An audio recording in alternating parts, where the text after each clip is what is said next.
আরে কি দেখছো? মাথাটুকে পেন নাম করো। এ যে সে মেয়ে নয়, এ হলো কলিযুগের বেহুলা। ভাই বিশ্বাস করো, এত সুন্দর অভিনয় আমি মনসামঙ্গল পালাগানেও দেখিনি। কথাটা ঠিক না ব্যাটি। গাইস, এবার থেকে তোমাদের আর বাইরে গিয়ে মনসামঙ্গল পালাগান দেখতে হবে না। এবার থেকে তো টিয়াদি আমাদের সেটা করে দেখাবে। আপনার বুদ্ধি ভালো।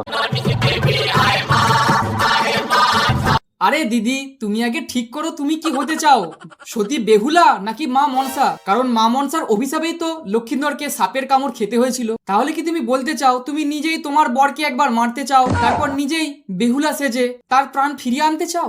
জানি না। হে ভগবান, আর কত কিছুই না এই সোশ্যাল মিডিয়ায় দেখতে হবে।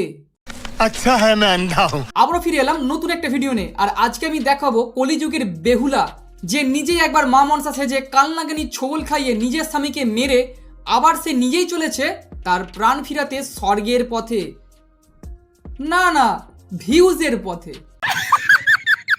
তবে হ্যাঁ, এই ভিডিওটা শুধুমাত্র এন্টারটেনমেন্ট পারপাসে বানানো, কাউকে পার্সোনাল অ্যাটাক বা থ্রেট দেওয়ার জন্য নয়। তাই এটাকে দেখো, হাসো এবং রিল্যাক্স করো। আর এখানে আমি কোনো ঠাকুর দেবতাকে ছোট বড় করছি না, আর এখানে আমি শুধু এটাকে ফানি হিসেবেই বলছি। আরে টিয়াদি, তুমি যখন নিজেই মা মনসা, তাহলে তোমার নিজের স্বামীর প্রাণটা ফিরিয়ে দাও না। এত দূর ভেলাই করে যাওয়ার কি দরকার, আর এত ন্যাকামো করারই বা কি দরকার? ঠিক বলেছো।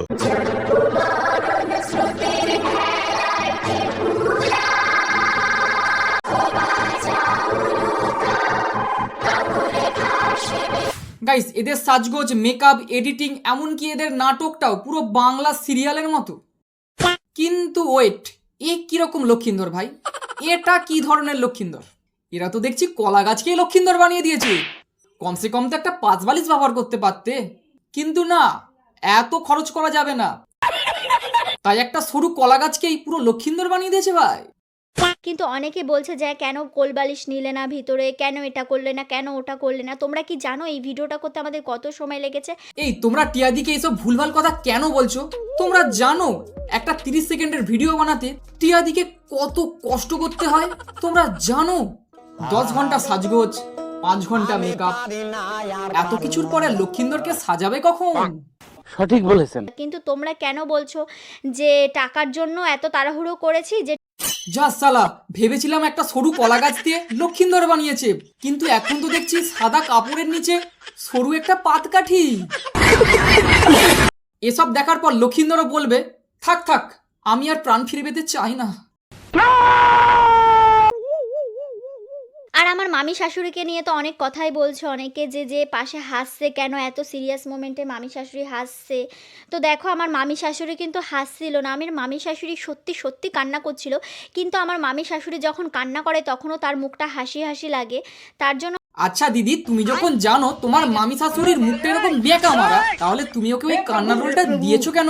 সব থেকে ভালো হতো তুমি ওকে যদি কান লাগেনির পাটটা দিতে, কারণ কান লাগেনি তো ছবলটা মারবে না, মানে তখন হাসলেও আর তখন কোনো যায় আসতো না। এই টিয়া তো দেখছি বেশ ভালোই ন্যাকামো করছে। এই না না না না, হাসা যাবে না, লোক দেখবে।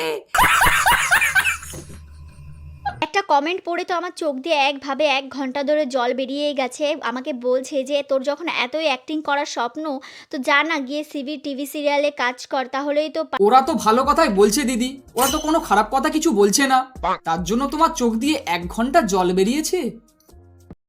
এমনিতেও দিদি, তোমার এই ন্যাকামি নাটক করার ট্যালেন্ট প্রচুর, সেটা তো আমরা জানি, কিন্তু এই ট্যালেন্টটা তুমি এই সোশ্যাল মিডিয়াতে এসে কেন নষ্ট করছো?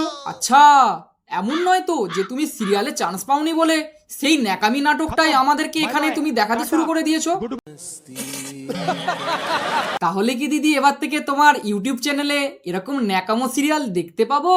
এমনিতেও দিদি, তুমি ঠাকুর দেবতা সাজতে প্রথম থেকেই খুব ভালোবাসো, কিন্তু এই ঠাকুর দেবতা তুমি যদি বাংলা সিরিয়ালে সাজো, তাহলে সবাই তোমাকে ঠাকুর দেবতা বলে মনে করবে, তোমাকে শ্রদ্ধা করবে।